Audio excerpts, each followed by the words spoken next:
Assalamualaikum warahmatullahi wabarakatuh. Saya Nurul Syifa dengan NIM 1907030008. Baik, tujuan saya membuat video ini ialah untuk memenuhi UAS dari mata kuliah Pengelola Sumber Daya Pesisir Laut. Yang mana soal pertama ialah jelaskan mengapa pendekatan ekologis dan administratif penting dalam pengelola sumber daya pesisir. Mengapa penting? Karena potensi sumber daya pesisir laut ini merupakan karunia yang sangat bermanfaat, sehingga seoptimal mungkin dia dapat mensejahterakan masyarakat. Di luar itu juga mempunyai potensi yang sangat besar. Seperti banyak kita ketahui bahwa laut itu menyimpan potensi yang baik dan yang buruk. Yang buruknya itu ialah permasalahan yang ditimbulkan seperti pencemaran industri di darat, pemanfaatan sumber daya pesisir laut yang berlebihan, dan adanya konflik pemanfaatan sumber daya. Contohnya itu ialah seperti menangkap ikan yang berlebihan. Soal yang kedua ialah kemiskinan masyarakat pesisir dipengaruhi oleh faktor struktural, budaya, dan faktor alam. Jelaskan ketiganya. Baik, yang pertama ialah faktor budaya. Masyarakat pesisir termasuk masyarakat yang terbelakang dan masih kental akan adat dan budaya.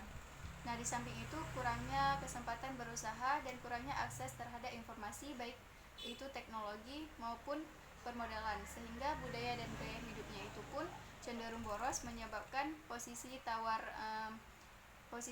dari masyarakat itu bisa menjadi miskin. Yang kedua, secara struktural.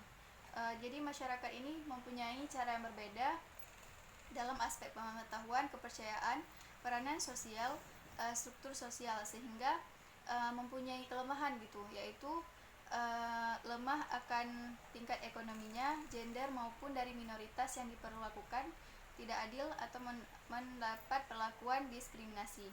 Dari faktor alam ialah terjadinya pasut. Nah, soal yang ketiga ialah langkah-langkah efektif apa yang diperlukan untuk memperdaya masyarakat pesisir. Salah satunya yang pertama, peranan dari prinsip pembangunan berkelanjutan dari para perencana dan pemegang kebijakan merupakan tantangan untuk dapat mentransfer dalam pengelola. Yang kedua, perencanaan dan pengelola wilayah sumber daya pesisir merupakan sangat berkaitan. Selanjutnya, pengelola sumber daya pesisir berhasil dalam basis tradisi atau local knowledge terkait dengan sumber daya dan pengelolaannya. Beberapa teknik perencanaan selalu dapat dikembangkan secara inovatif untuk menyelesaikan permasalahan lingkungan di sekitar laut pesisir. Dan soal yang keempat ialah jelaskan perbedaan panglima laut sebelum dan sesudah kemerdekaan Indonesia. Nah, sebelum kemerdekaan Indonesia, panglima laut pada masa pemerintahan Sultan Iskandar Muda memiliki dua tugas, yang mana tugas pertama itu memobilisasi peperangan dalam rangka melawan penjajahan atau memungkut cukai pajak dari kapal-kapal yang singgah di tiap pelabuhan di Aceh. Sedangkan sesudah kemerdekaan yaitu pada 17 Agustus 1945, kerajaan sudah dilebur ke dalam negara Republik Indonesia, yang mana tugas Panglima Laut ini mulai bergeser menjadi pengatur tata cara penangkapan ikan di laut, bagi hasil dan cara penyelesaian sengketa jika terjadi pelanggaran di laut. Selanjutnya ialah jelaskan terbentuknya daerah perlindungan IRWOR Ikhwan IBA di Kabupaten Raja Ampat, Papua. Nah, secara geoekonomis dan geopolitis, Kerajaan Raja Ampat, Kepulauan Raja Ampat memiliki peran yang penting bagi wilayah yang berbatasan langsung dengan wilayah luar negeri.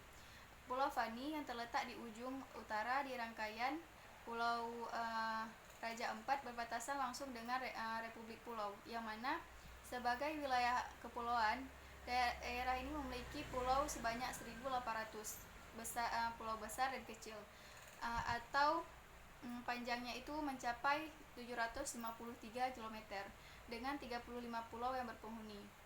Perbandingan wilayah darat dan laut ialah 1:7 dengan wilayah perairan yang telah berdominasi dan berpotensi sebagai sumber daya alam. Soal yang terakhir ialah bagaimana sejarah lahirnya tradisi Mane. Nah, lahirnya tradisi Mane dilatar belakangi oleh sebuah gempa besar, dan gempa itu memicu tsunami pada tahun 1628. Akibat bencana alam, pulau Kakorotan Indo ini terbelah menjadi 3 bagian, yaitu Pulau Kakorotan, Pulau Intata, dan Pulau Malu. Dan hanya 8 warga yang selamat dari bencana tersebut, sehingga mereka merupakan cikal bakal 4 suku yang kemudian berdiam di Kepulauan Kakorotan Intata, yaitu Pondo, Molonco, dan Parapa. Di masa kemalangan tersebut, datanglah mereka dengan 2 orang yang asing. Di luar perkiraan, mereka bergerak ke dedaunan ke dalam laut. Gerakan aneh ini ternyata mengundang banyak ikan yang datang ke pantai, sehingga didorong rasa takjub. Lantas penduduk itu memohon kepada pendatang asing itu agar bisa diajarin bagaimana cara menangkap ikan seperti itu.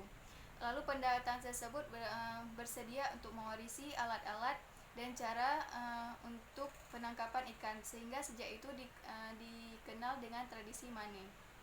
Mungkin cukup sekian penjelasan dari saya, lebih dan kurang saya mohon maaf. Assalamualaikum warahmatullahi wabarakatuh.